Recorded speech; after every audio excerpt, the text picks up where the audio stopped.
told you guys that I think it was Saturday or Sunday over Labor Day. My family went to the drive-through Taco Bell. We loaded up at Taco Bell. A lot of food at Taco Bell. So yesterday after the show, I came home, and my son Dutch, who's always in his underwear and is doing schoolwork from home. You know, that's the way it's done now. What's that called? It's remote learning. Distance learning is what I was looking for. So he's distance learning from home. He's doing the school from home.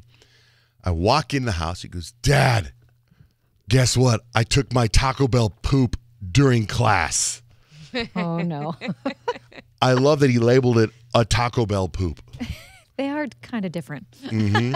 And I was like, what do you mean during class? He goes, I had my laptop on my lap, and he went to the bathroom during class with his Google Class or Microsoft Teams or Zoom, whatever, however they do it.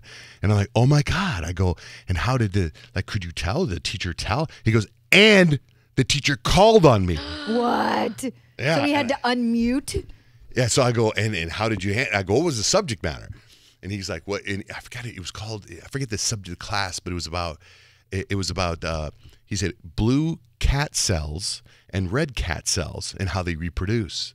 And the answer was a number, and I go, so the answer was 24. And I go, did you go like, hey, Mrs. Johnson, the answer's 24? Like that? He's like, no, I was already done.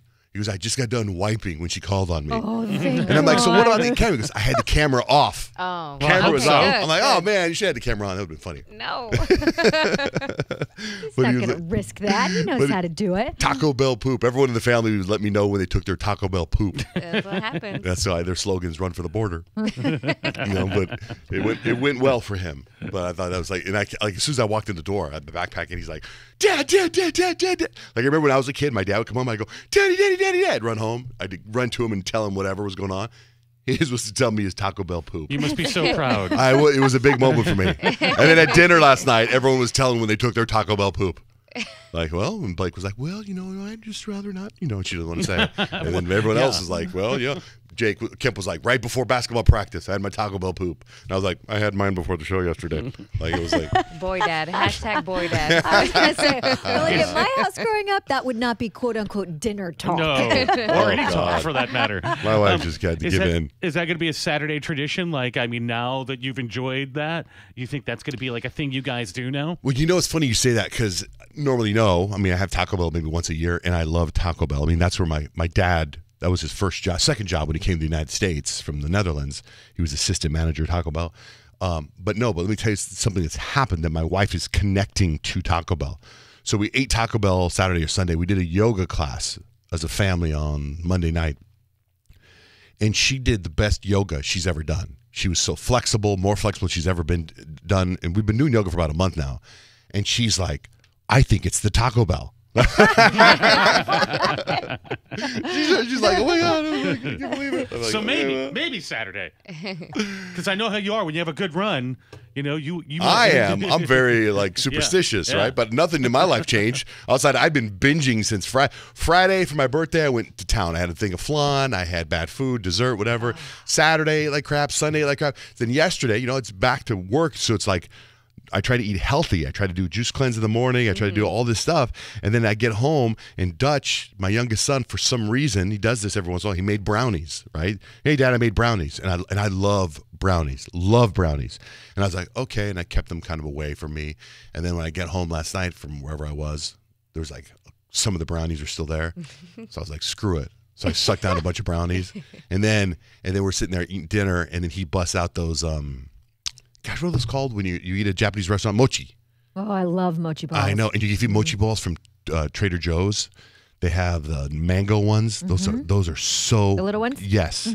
So he busts those out, right? And I'm like, dang it. I said to my wife, because she went grocery shopping yesterday, why can't you grocery shop on like a Friday? Because then it's like fun to like binge. Like in the beginning of the week, you have all this fun food. I don't want to start off my week that way. So I've been 5 days of eating bad. It's just. Why do you blame it on her? Because she puts that food in front of me.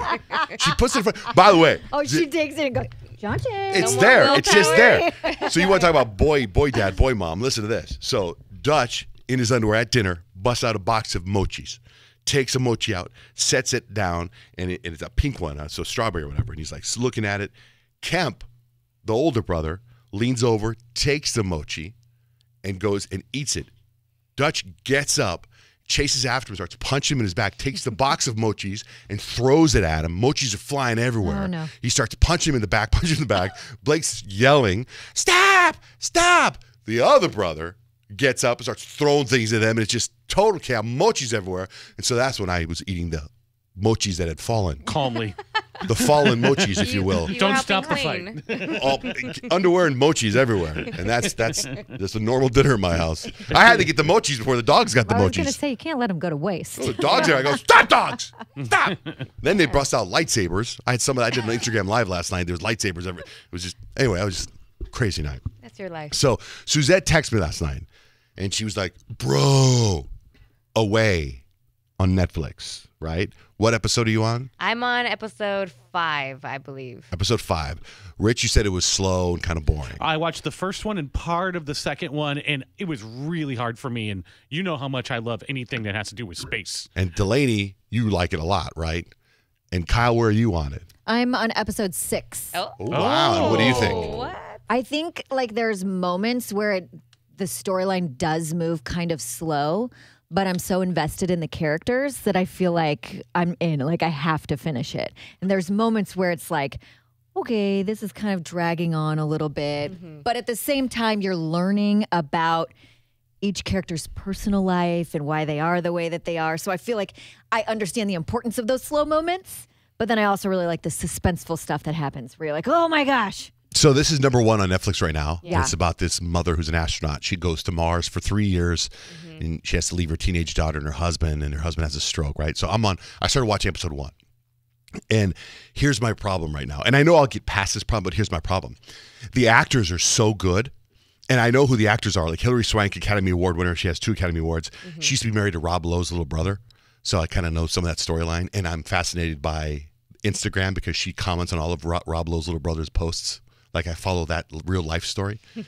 and even though Rob Lowe's little brother's gotten married and had kids and that's their exes.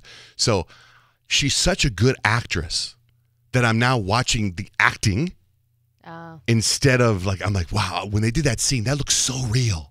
You know what I mean? I do like, that too. That's what I'm doing. I'm like, that looks like she's really an astronaut. And it looks like she's really, when she walks out, they make that press conference at the very beginning and there's all those people there. And then her husband like winks at her. And I'm like, they're such good actors that to really do that, like I'm always bothered that they're such good actors. Like I feel that you're lying to me. That's not your real life. I know it's real deep level thinking because it's like you're lying to us. You're not an astronaut. You know what I mean? But they're so good at it. I know. I think like that too, but sometimes you just got to give in, man, to enjoy the I know. show. It's almost like I wish they would have had more no-name actors in there because it's like I'm watching these But then incredible again, actors. Hilary and Swank. Like, she's when amazing. And Yeah. Josh Charles, who plays her husband, he was in the Dead Poet Society. He's done a million other things. You see, so it's just anyway. It does seem. I thought I was an hour in, and when I turned it off, I was 15 minutes Yeah, in. no, the first That's what I'm telling you. episode. The first episode is tough to get through. I think you have to get over the hump somewhat into the middle of the second episode before you go, okay, I can get on board with this. It's kind of And cool. then it just sucks you in. It's kind of cool, like the technology that is sort of normal, like she's texting her daughter from the moon. I think that's pretty cool. That Must be exists. T-Mobile. You got to be. You know what else bothers me too? Because you try to put yourself in the position of these people. I think, right? Like I go, how could you possibly leave your teenage child for No 3 way. years? Like, how could you do that? I think, how could you volunteer? And then the husband at one point goes, if I wasn't sick, I'd be there with you. I'm like, boy, both you guys would leave your kid? Like, what the heck is that? But then again, our military go defend our country all the time. Yeah. So you put, so you got to put, but then they get some leave or something like that. I think if you're on the moon or Mars, you can't take off for 2 weeks and come back home.